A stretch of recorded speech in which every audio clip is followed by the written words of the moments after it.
Today we'll be talking about climate change and living shorelines.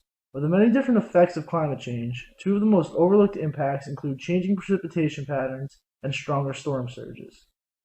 Warming temperatures increase the energy of climatic systems and can lead to heavier rainfall in some areas. Also, rising sea levels due to melting ice caps can cause more intense storm surges. Scientists project that climate change will increase the frequency of heavy rainstorms, putting many communities at risk for devastation from floods. National annual precipitation for the U.S. has increased between 5 and 10% since the earliest 20th century, largely the result of heavy downpours.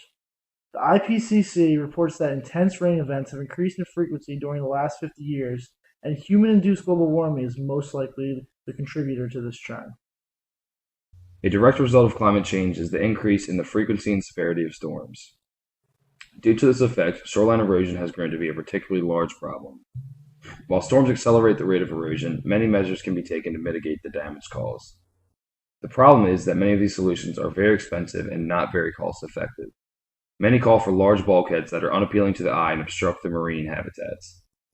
Some solutions utilize hardpoint wave analysis to lower the amount of bulkhead needed by placing stone hardpoints to tailor the waves to match the parabolic shape of the existing shoreline.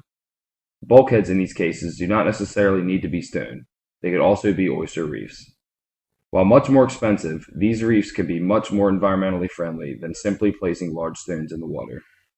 One solution that tries to resolve these problems in a more aesthetically pleasing and environmentally friendly manner is the living shoreline. Living shorelines utilize nature to solve the problems of erosion.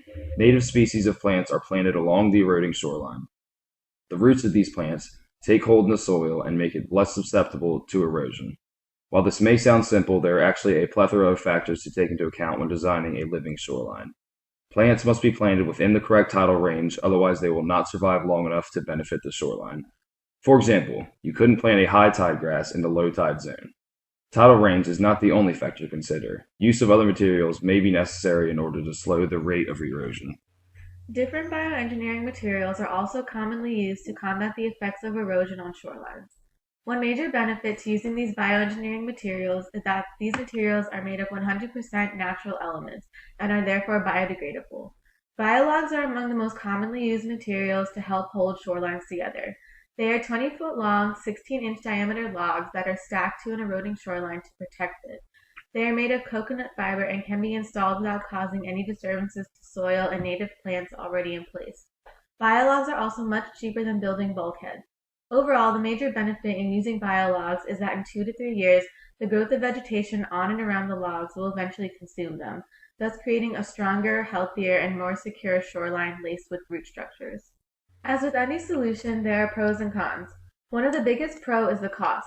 Living shorelines are extremely cost-effective due to the fact that the bulk of the materials needed are naturally occurring shrubs, grasses, and other various plants.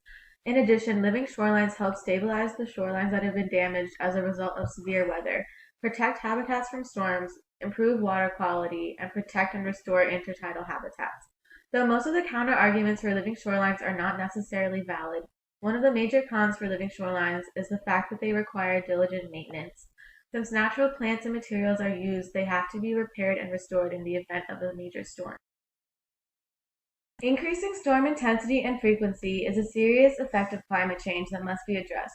Living shorelines are a resourceful, innovative solution in terms of dealing with the severe storms that are caused by climate change.